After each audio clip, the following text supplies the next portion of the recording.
Good morning. My name is Judith Fields, and I'd like to thank you for letting me share this presentation on emerging trends in educational technology.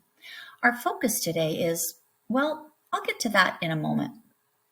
Before we begin, please just close your eyes for a moment and imagine that you are living in a 15th century Inca citadel located in southern Peru. Just imagine for a moment what life was like. Okay, go ahead and open your eyes. I'm guessing you may have had a hard time imagining this. I'm assuming that very few of us have actually been to Peru and we weren't around in the 15th century, so imagining it is difficult. Now, if I show you a picture of 15th century Inca citadels, that's helpful, right? It's easier to imagine and makes it more real. So let me get back to the focus of our presentation. The focus today is to advocate for implementation of one of the newest trends emerging in the classroom, virtual reality, or VR, the ultimate reality.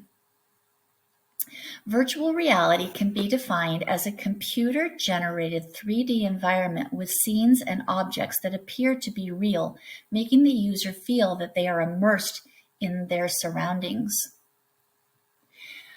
If this seems like an impossible goal, let's look back a few years. We are all employees of a virtual school, and when many of us started at this school 15 years ago, the concept of a virtual school was cutting edge. Many educators said it would never work, but they were wrong, and it is instead perhaps the wave of the future in education.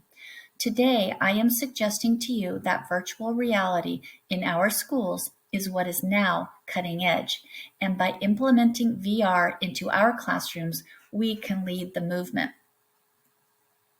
VR is currently being used in medicine for surgeries and research, in museums to immerse people into the artist's work, in the military for training and situational awareness. So why not education?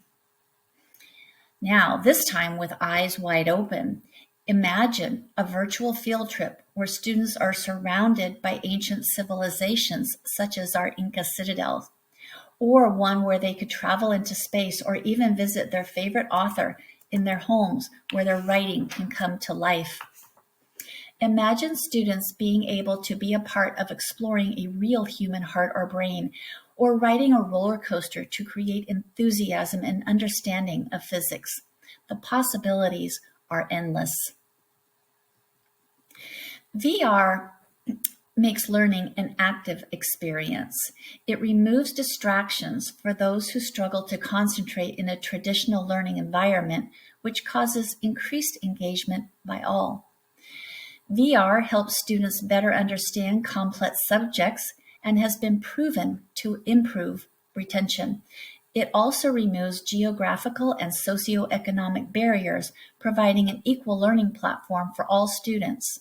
It can even eliminate language barriers for our EL students because it can be programmed in any language. Of course, I would be remiss if I didn't identify the disadvantages. Some researchers feel that VR can be harmful as it can reduce social interaction with peers and teachers. And of course, the number one disadvantage is cost. It is not cheap. But there is good news. Many tech companies such as Eon Reality, Esser Funds, HP Grants Office, and more are offering grants to schools who want to be leaders in this newly emerging technology. Today, I am proposing that our school be one of those leaders. In closing, let's remember that today's students learn differently than every generation before them. Students in the 21st century have grown up with technology and do not learn through rote memorization and teacher lectures. As educators, we must keep up. VR is the ultimate learning experience, and our schools should be looking at implementing this technology to stay relevant in our 21st century classrooms.